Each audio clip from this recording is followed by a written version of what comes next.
With all the talk about gender identity these days, it's easy to feel kind of lost. Like, where do you even start? Especially if you want to support someone you love figuring this stuff out for themselves. That's why this guide we have is so perfect for this deep dive. It really is. What's interesting is how it focuses on those relationship dynamics. When one partner is exploring their gender identity, it's like a guidebook for how to deal with such a sensitive topic. And any good guidebook starts with the basics, right? Like this one does, with defining gender identity and sexual orientation. Right, because you can't really have a real conversation about any of this Yep. unless everyone's clear on what those terms even mean. Mm. So the guide, it says that gender identity is all about your own internal sense of self. Like, it might not be the same as what your birth certificate says. It's about who you feel you are deep down. And that might not be the same as whatever you were assigned at birth. Exactly. Then you have sexual orientation, and the guide says it's who you're attracted to. Could be romantically, emotionally, physically. But getting the difference between those two, who you are versus who you're attracted to, that's like the most important thing to understand. And this is where it gets interesting because it doesn't just stop at the usual male and female. This guide, it talks about all these different gender identities, non-binary, genderqueer, gender fluid. I mean, it's amazing how many ways there are for people to express their true selves these days. I know. The guide even uses this analogy. It compares it to a mixtape. Oh, I love that. Yeah, it's like everybody gets to make their own unique playlist, their gender expression, taking inspiration from all sorts of places and experiences. Hold on, that mixtape idea, that's actually brilliant because, like, you wouldn't judge someone on their taste in music, right? Yeah. So why judge how they express their gender? It's about being happy for them, that they've found what makes them them. That's exactly it. And you know how your taste in music can change as you get older. It's the same with gender identity. This whole idea of fluidity is totally normal. And the guide really wants us to be cool with it, be supportive. Okay, so we've got gender identity, which is who you are, and sexual orientation, who you're into. And within both of those, there's this whole range of possibilities, always changing. No wonder some people get them mixed up. Yeah, and sadly, when people get them mixed up, it leads to misconceptions that can actually be hurtful. Like this idea that being LGBTQ plus means you're mentally ill, which is just ridiculous. I'm glad the guide tackles that head on. It's like some people are stuck in the past listening to the same old thing, while everyone else is out there finding new sounds, making their own mixes. Time to catch up, right? It really is. And the good news is, just like the guide says, we are seeing more acceptance of LGBTQ plus people. Yeah. In the media, schools, even laws are changing. It's like people are finally hearing it, really listening. Exactly. And when that happens, people feel safer being themselves, even in relationships, which, leads to the next big thing the guide talks about, coming out to your partner. Right, because that's when it gets really real, really intense for everyone involved. Absolutely. It can be a huge deal for someone. And the guide stresses how important it is to be understanding. It's about letting your partner be themselves with you without feeling judged. Reading that got me thinking, like, how good am I at really listening? Or am I letting my own baggage get in the way? Makes you think, even if your partner isn't going through this. For sure. And here's something else to think about. Yeah. That 2017 Gallup poll, it said that over 10% of LGBT plus people in the U.S. are married to straight identifying partners. Wow, right? Seriously. It just shows this isn't some rare thing. It's about real people, real relationships. And it's why this guide is so needed. You might be one of those couples or know someone who is, so being sensitive and understanding is everything. So let's say you're ready to talk to your partner. What then?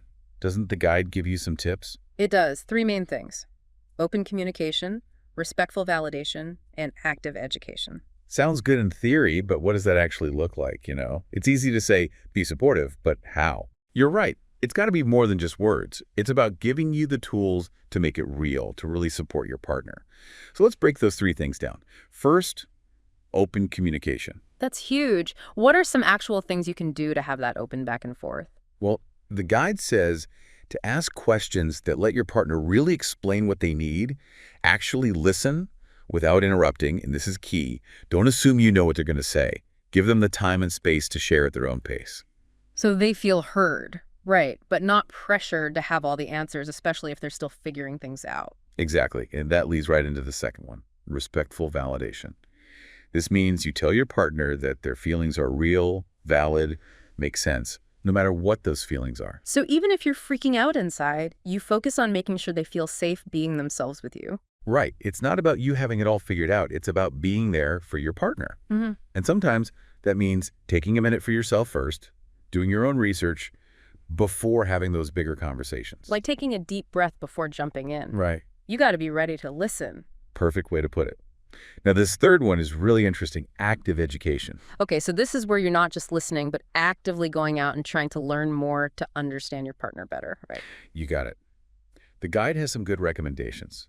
It talks about reading LGBTQ plus books like Stonebutch Blues or Redefining Realness, books that show you different perspectives, real experiences. I read Redefining Realness a while back, and it was, wow, really powerful. Opened my eyes to how complex gender identity is and how important it is to be true to yourself. See, that's what these stories can do. You walk in someone else's shoes for a bit, and you understand their world better. And besides books, the guide says to share articles from reliable sources, talk about what's happening in the news, maybe even connect with support groups like PFLA. I'm so glad they mentioned PFLA. Such a great resource for anyone who has someone in their life who's LGBTQ plus developed. They have education, support, a community. It's great. Totally. And it shows your partner you're not just cool with their journey. You're in their corner, trying to learn with them. Like you said before, it's about showing up. And not just for the easy parts, but for it all.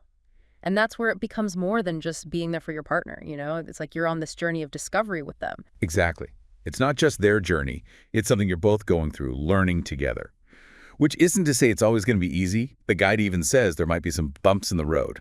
Oh, for sure. It's like you're both in uncharted territory. There are going to be times when you're unsure, uncomfortable, maybe even disagree about stuff. It's part of figuring it all out. Absolutely. And that's where, like we were talking about before, that open communication is so important. You have to feel like you can ask those questions, say what's worrying you, even just be there when your partner needs you, even if you don't know what to say. It's about being honest with each other, letting your guard down, and knowing you won't be judged for it. Right. Because let's face it, no one's got it all figured out, right? This learning curve, it's for both of you. Like that mixtape thing we talked about earlier. This is your chance to discover a whole new world of music you never knew existed. I love that. You're opening yourself up to a new experience, and that can be amazing for you and your relationship. Through all of this, remember, your partner is still the same person you fell for. Absolutely. Their heart, their hopes, who they are deep down, that's not changing. This is about their outside matching their inside. It's a beautiful thing to see, you know? Being their partner means you get to be there for that. Perfectly said. And honestly, sometimes those tough conversations, those moments when you're both growing, they can bring you closer than you ever imagined. So as we wrap up this deep dive, what really stuck with you from this guide? What's the one thing you'll take away from all this? I think for me, it's remembering that you're in this together. Be there for your partner. Be open, and don't be afraid to learn and grow. You might be amazed by where you end up. It's about embracing every part of this journey, even the tough parts, and realizing that what you can build together is worth it.